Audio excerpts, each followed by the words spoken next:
Tapi kewajiban yang lebih banyak harus dilakukan adalah berkhidmat kepada suaminya. Itu pahala bagi dia itu yang mengalir. Ini yang kedua. Yang ketiga, man'uhu minal jima' wal mubasyarah biduni udhrin masyru'in. Ketika seorang suami mengajak istrinya untuk melakukan hubungan, tentunya suami istri, tiba-tiba kemudian istri menolak tanpa ada udzur syar'i. Maksudnya udzur syar'i itu seperti apa? Udzur syar'i itu boleh jadi mungkin istrinya lagi haid, istrinya lagi nifas, istrinya lagi sakit parah, kan gitu ya. Jadi kalau ada udzur syar'i, ya wajar dia nolak. Tapi kalau tidak ada udzur syar'i, hanya takut besoknya mandi takut dingin, nah itu bukan udzur syar'i. Kalau mandi pun gak akan mati dia. Ya. Ataupun karena malas, nggak ada moodnya, kan gitu kan. Atau karena lagi tengkaran bahasa kita ya, lagi nggak enakan dengan suaminya, lagi marah-marahan, tak mau dia.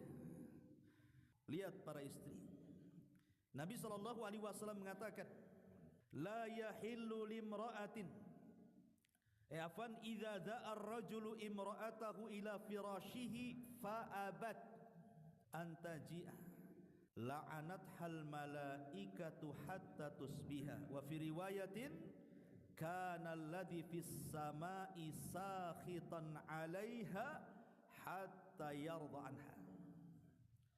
Apabila seorang suami mengajak istrinya untuk berhubungan, tiba-tiba ditolak tanpa udzur, malam balik punggung dia, maka apa kata Nabi SAW? Malaikat akan melaknat dari mulai dia menolak sampai subuh. Ustaz, bagaimana kalau nolaknya siang-siang? Ini kan cerita malam nih. Kan umumnya suami kan kerja dari pagi sampai sore, jadi ketemu istrinya kan malam-malam. Jadi hadis ini konteksnya malam kan. Malaikat akan melaknat dia sampai subuh. Berarti kalau saya nolak siang-siang tak apalah, kan gitu. Kan malam-malam yang dilaknat. Nah, itu mantiknya. Ada hadis lain. Kata Nabi SAW, kana alladhi fis sama, makhluk yang ada di langit. Siapa? Para malaikat. Sakhitan 'alaiha, dia murka kepada istri tersebut, hatta yarda anha, sampai dia ridha dan mau diajak berhubungan. Ini tidak ada kalimat malam, tidak ada kalimat subuh. Artinya mau malam mau siang tetap tidak boleh menolak. Lihat, ada hadis Nabi SAW yang sangat-sangat khawatir atau mengkhawatirkan. Dengar nih para istri. Hadis ini dari Abdullah ibn Umar radhiyallahu anhu. Apa kata Nabi SAW?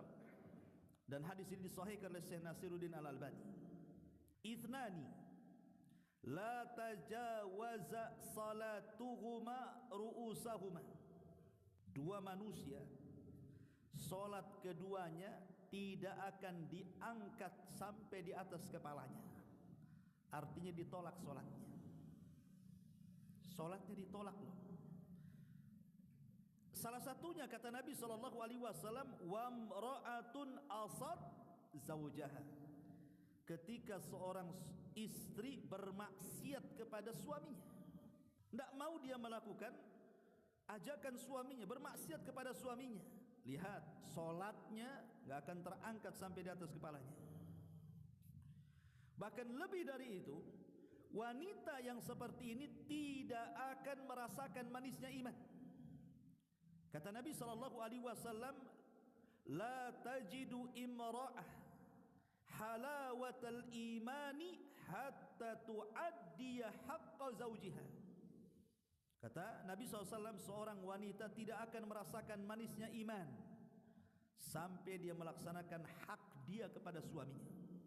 Ngeri ikhwatu fiddin, muliakan Allah Subhanahu wa ta'ala. Ini yang ketiga. Yang keempat, jadi kalau istri ini udah nolak-nolak antum, jangan kasih nafkah ya. Yakin antum? Ini kata ulama, jangan kasih nafkah. Kenapa? Karena nafkah ini salah satunya apa? Kenapa antum kasih nafkah? Karena dia melayani antum di kasur antum. Kalau dia tidak mau melayani antum di kasur antum, jangan kasih nafkah, karena memang nafkah itu untuk itu. Maaf ya, seandainya antum datang ke lokalisasi saja, kemudian antum ingin berzina, bayar nggak antum? Bayar. Kalau dilayani, kalau nggak layan, antum nggak bayar kan? Itu kepada wanita pelacur. Maka begitu juga seorang suami, demikian. Jadi nafkah itu karena muqabil al-khidmah, karena memang istrinya melayan suaminya, maka suami ngasih nafkah. Ya nafkahnya sesuai dengan kemampuan. Jangan dikiaskan dengan wanita-wanita yang tidak benar. Ya, bang, kamu melakukan hubungan dengan saya sehari 3 kali loh, pagi, siang, sore. Saya baca di online itu kalau booking wanita nggak benar itu 1 juta. Bankrupt lah. Nggak begitu hitung-hitungannya. Ya, ma'asyiral muslimin wal muslimat rahimani wa rahimakumullah. Ini yang ketiga. Yang keempat, as-safaru biduni idni, kadzalikal amalu biduni idni, kadzalikal khuruj minal baiti biduni idni. Pertama, safar. Antum datang ke rumah ndak ada istri, rupanya safar. Safarnya pulang kampung dia. Lah, kenapa kau tak kasih tahu dek kau mau pulang kampung? Toh sudah di kampung aja dia. Ataupun bekerja. Toto jadi bekerja di PT aja, suami tak tahu kapan daftarnya. Toto masuk kerja saja. Ataupun yang lebih dekat, keluar rumah, entah ke tetangganya, entah ke kawannya, entah ke kerabatnya, suami tak tahu dan tidak memberikan izin. Kalau seandainya istri safar tanpa izin, bekerja tanpa izin, kemudian juga keluar tanpa izin, main-main di kawannya, antum jangan kasih nafkah. Kenapa? Jangankan suami istri keluar, seandainya istri tak keluar, suami masih ada